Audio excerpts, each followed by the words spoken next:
안녕하세요. 매일매일 습관처럼 매일 행정법 시간이 다가왔습니다. 오늘은 6월 11일 화요일입니다. 화요일. 자, 어제 월요일에 이어서 화요일도 계속 쭉 수요일, 목요일, 금요일 매일매일 습관처럼 가신다면 여러분의 행정법 실력은 남달라질 거예요. 탁월할 수 있습니다.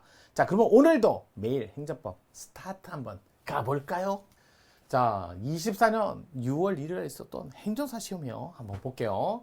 자, 행정쟁송, 행정심판, 직접처분과 간접강제인데요. 이거 조금만 설명을 드릴게요. 이게 이제 새로 들어온 제도다 보니까 여러분들 입장에서 좀 고민을, 좀 조문을 좀 잘 보셔야 될 것 같습니다. 행정심판, 간접강제, 직접 간접강제, 이거부터 한번 볼게요. 자, 얘는 간접강제는 행정소송법 34조, 행정심판법 50조의 2 이렇게 해갖고 이게 뒤늦게 생겼어요. 원래 행정소송법에 밖에 없었거든요. 일단은 간접강제 이거 간접강제. 자, 행정소송법에는 무효등 확인소송에서는 안 합니다. 소송에서는 안 합니다. 하지만 행정심판법의 간접강제는요, 이거요, 거부 처분에 대해서는, 처분일 때는 이거 취소, 무효, 의무행 심판 다 합니다.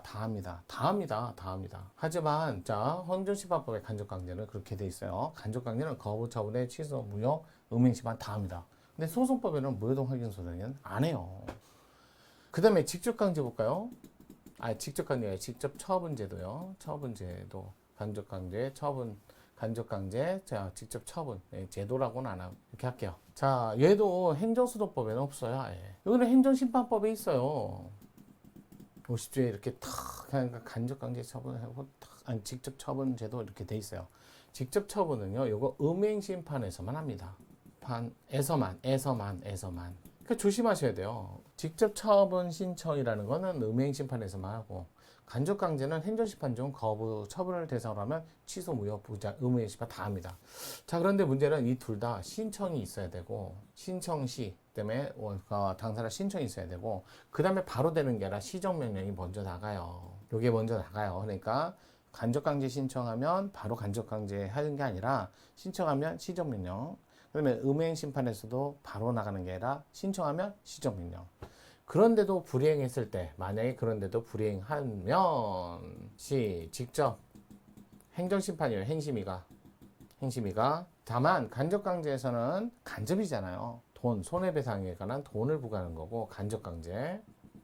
직접 처분은요, 두 가지예요. 직접 처분을 직접 할 때도 있지만, 이행, 명령, 재결. 그러니까 이행 좀 하라고, 시정명령. 그 다음에 처분, 재결. 그러니까 직접 처분도 하고 명령도 한다는 거예요. 처분, 명령, 재결을 하고요. 처분, 명령, 재결. 여기는 직접 이행 재결이라고도 또 그렇게도 써요. 그러니까 그냥 여기는 처분을 하는 거고, 여기는 명령을 하는 거고.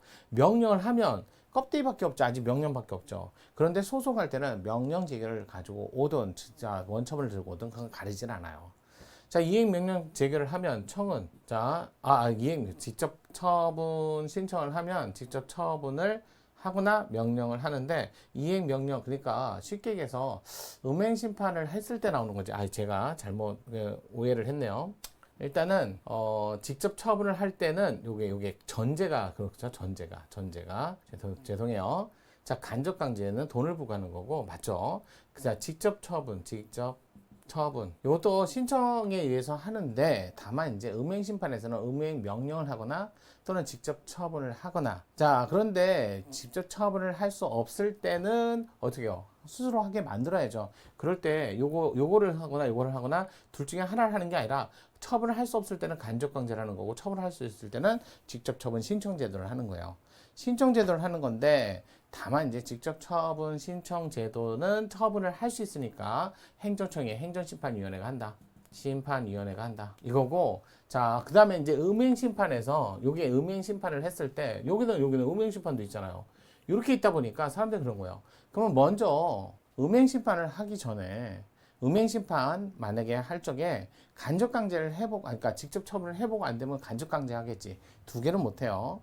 그러니까 행정심판위원회가 직접 처분을 할 수 있을 때는 직접 처분 신청을 하셔서, 그다음에 시정명령 때리고 먼저 하고, 요게 행심위가 하는 거예요. 행심위가 먼저 하고, 그다음에 그걸 따르지 않았을 때 직접 처분을 하거나 그렇게 하는 거고요. 간접강제는 행정심판위원회가 스스로 할 수가 없으니까 돈을 부과해서 심리적 압박을 통해서 스스로 할 수 있게 만드는 거예요. 그렇게 해서 요게 이제 새롭게 신설되긴 했는데 좀 됐죠. 이제 5년 지났으면 된 거죠.